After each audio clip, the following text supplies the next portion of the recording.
Hello, magandang araw mga lodi. Ito may panibago nga pala akong gagawin, rice cooker.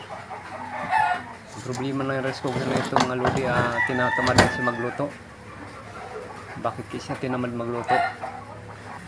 Yan, tinan niyo mga lodi. Luma na kasi itong rice cooker ko na ito. Kaya tinatamad na siya. Yan ang alamin natin mga lodi kung bakit yan siya ayaw na magluto. Yan, i-plug mo natin, i-power natin, i-saksak. Yan, ganyan. Saksak natin, oops. Yan, naisaksak na. O yan, wala siyang power mga lodi. Tingnan mo yung kulay green yan, oh. Walang power yun, wala siyang power. Dapat yan, pag saksak mo, may power yan siya. Yan ang alamin natin. Yan ang ituturo ko sa inyo kung bakit siya walang power. Tanggalin mo natin sa pagkasaksak. Yan. Yan lang. May sekreto lang yan mga lodi. Baka may mga ganito pa yung lumang rice cooker na biglang nawala ng power. Wag niyo na ipagawa sa madali lang solusyon diyan, madali lang yan kung gusto niyo gawin. Bili lang kayo ng fuse. Yan, fuse ng rice cooker. Fuse na pang rice cooker. Tanggalin niyo lang ito, yan, tanggalin niyo lang. Dahil lang ito. Kasi kung ipagawa nyo pa yan, mahal yan siguro dito ang singilan sa amin yan, 300 ng libor. Pag kayo lang magawa, baka ang fuse na yan na order ko sa online, parang 20 pesos lang. Wala pang ayata. Yan lang halaga niya. Yan lang halaga niya. Kaya kayo na lang gumawa. Kayo na lang ang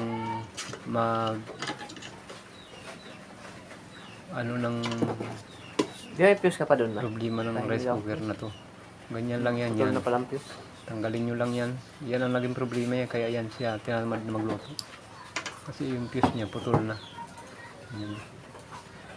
Sunog na yan. Sunog na yan magpaganyan na. Yan ang palitan nyo. Fuse lang. Meron na nga pala akong fuse dito. May pampalit na ako na fuse. Yan. Simple lang yan, huwag nyo na ipagawa sa iba. May fuse lang kayo, Phillips screw. Yan lang kailangan nyo dyan. Ito nga pala ang fuse, 250 volts. 250 volts, 15 amperes lang ang kabit nyo. Huwag nyo kabitan ng mataas ang amperahe. Kailangan 15 amperes lang. Delikado kasi pag mataas ang amperes. Pag uminit ang rice cooker, pag mataas ang amperes, kaya niyan sunugin. Maliyab yan pag mataas. Hindi ka tulad kung mababa yung amperes ng fuse. Yung fuse lang bibigay. Yan ang technique yan mga lodi. Kailangan yung fuse niya medyo mababa. Kahit 10 amperes nga lang pwede na. Pero to sa akin 15 ito. Yan. Kung kinabitan nyo na yan ng ganyan, sipagin din siya magluto. Magluto na yan siya. Yan. Kabit nyo. Ikabit nyo na din yan. Simple lang yan magawa. Ito ang pinakasimpleng trabaho. Yan. Yan lang kung paano nyo pagtanggal yung fuse na yan. Doon nyo rin ikabit. Yan to. Sigpitan nyo itong dalawang bolt na yan sa harapan. Yan. Sigpitan nyo lang yan.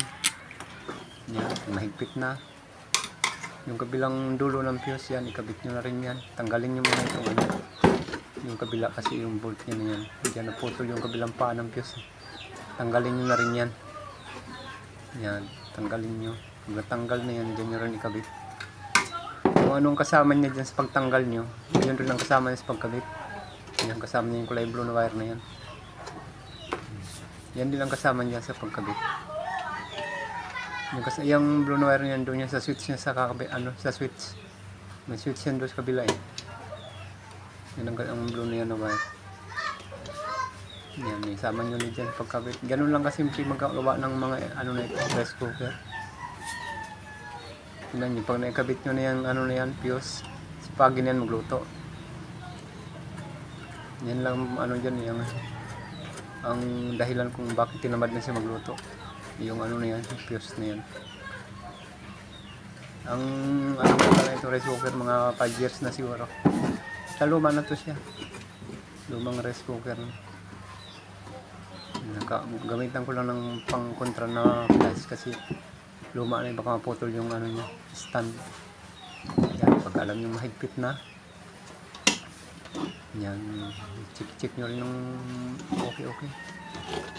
Nagagalaw-galaw pa yung hindi ko pa nahigpitan pa yung kabilang husto. Okay na yan. Pagka ganyan siya, pwede ninyo na yan testing.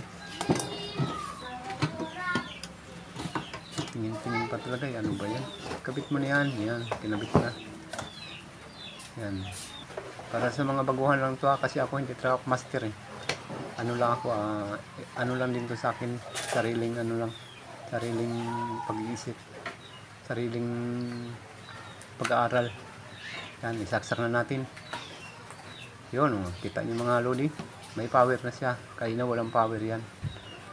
Iinit na yan pag ganyan, di ba? May power na. Yan ang sekreto niya. Yan. Tapos yung pinaka-switch niya na ito yung pinaka-switch niya pag yung tinatamaan ng kaldero, ng pit ng kaldero, yan yung switch, yung bilog niya, ito. Yan. Diin nyo. Kung na-diin nyo yan, ibaba nyo yung switch sa yung pinaka-switch dyan sa rice cooker. Yan o, ibaba nyo. Yan, nababa na. Yan. Tapos hipuin yung loob ng rice cooker kung iinit. Kahit di nyo hipuin yan, nasingaw lang init nyan. Yan ang ganyan, mainit na siya. Mainit na. Pero sa akin, hihipuin ko yan. Ang paghipo nga pala patalikod ha. Ay, kahit paharap. Pero kung sigurado